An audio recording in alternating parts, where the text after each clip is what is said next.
9 નવેમ્બરના રોજ ગુજરાત રાજ્યના anti terrorist squad તરફથી રાષ્ટ્ર વિરોધી તત્વોને અટક કરવામાં આવ્યું અને હથિયાર અને દારૂગોળો કબજે કરવામાં આવ્યો. એ પછી આપણે જાણીએ છીએ કે બીજા દિવસે 10મી તારીખે દિલ્હીમાં એક બોમ્બ બ્લાસ્ટ થયું હતું. આ સમગ્ર બાબતને ધ્યાનમાં રાખી ગુજરાત રાજ્યના દરેક પોલીસ સ્ટેશનોને સૂચના આપવામાં આવી હતી કે તમારા પોલીસ સ્ટેશન વિસ્તારમાં છેલ્લા 30 વર્ષમાં જે કંઈ રાષ્ટ્ર વિરોધી ઇસમો વિરુદ્ધ ગુનાઓ દાખલ થયા છે અને એ લોકોને અટક કરવામાં આવ્યો છે એ તમામનું ડેટાબેઝ તમે અદ્યતન કરો અને અદ્યતન કર્યા પછી એ તમામનું ચેકિંગ પણ કરો. હાલ આ લોકોની શું પ્રવૃત્તિ છે, શું કરી રહ્યા છે અને એ અંગેની એક ડોસિયર પણ બનાવવા માટે સૂચના આપવામાં આવી હતી. અને આ પ્રક્રિયા ગુજરાત રાજ્યના દરેક પોલીસ સ્ટેશન તરફથી હાથ ધરવામાં આવ્યું. 17મી તારીખના રોજ ફરીથી દરેક પોલીસ સ્ટેશનને સૂચના આપવામાં આવી કે હવે આ પ્રક્રિયામાં જે કંઈ બાકી રહી ગયું હોય તો આવતા 100 કલાકમાં આ કામગીરી સંપૂર્ણપણે પૂર્ણ કરવી.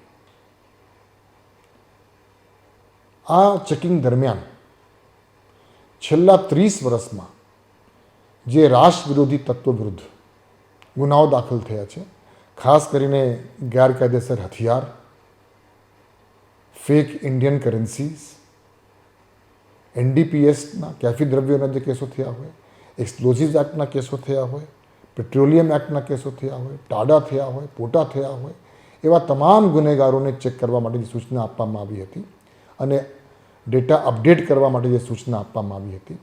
એટલે ગુજરાત રાજ્યના દરેક પોલીસ સ્ટેશનમાં જે ડેટા અપડેટ કરવામાં આવ્યું એમાં કુલ 31,834 ઇસમોને આઈડેન્ટિફાઈ કરવામાં આવ્યું. 31,834 એવા ઇસમો કે જેના વિરુદ્ધમાં આ મેં આપણે જે કીધું એ પ્રકારના ગુનાઓમાં એ લોકો સંડોવણી હતી અને એ લોકોને ગુનામાં અટક કરવામાં આવ્યા હતા.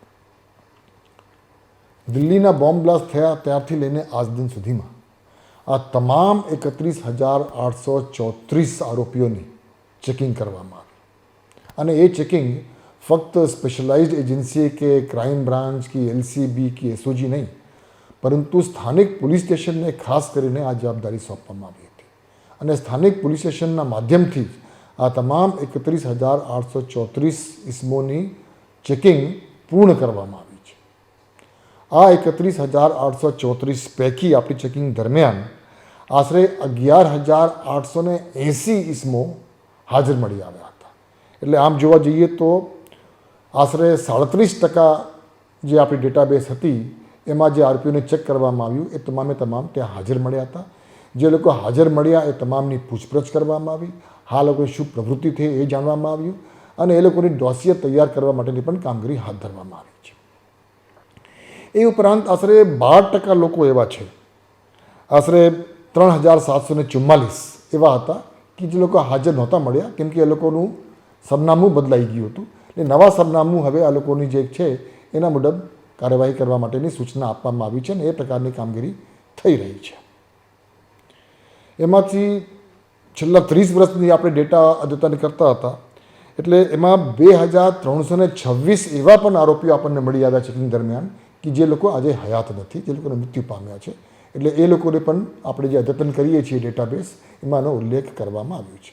એટલે ટૂંકમાં દિલ્હીના બોમ્બ બ્લાસ્ટ પછી છેલ્લા 30 વર્ષમાં રાષ્ટ્ર વિરોધી તત્વોની જે ચેકિંગ ગુજરાત રાજ્યના દરેક પોલીસ સ્ટેશન તરફથી કરવાની સૂચના આપવામાં આવી હતી એ કામગીરી પૂર્ણ કરવામાં આવી છે અને ખૂબ એનો એક આમ કહેવા જઈએ તો અસરકારક રીતે, પરિણામલક્ષી રીતે દરેક એકમ તરફથી આ કામગીરી થઈ છે. હવે શું?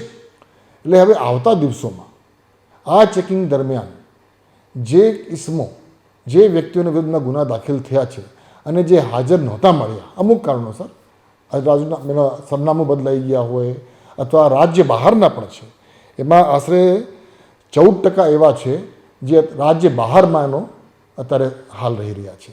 એટલે એ લોકોની ચેકિંગ માટે પણ આપણે પદ્ધતિ, કાર્યશાળી આપણે અપનાવીશું અને એ લોકોની ચેકિંગ પણ ત્વરિત થાય એના માટે પણ આપણે કાર્યવાહી ચોક્કસ કરીશું.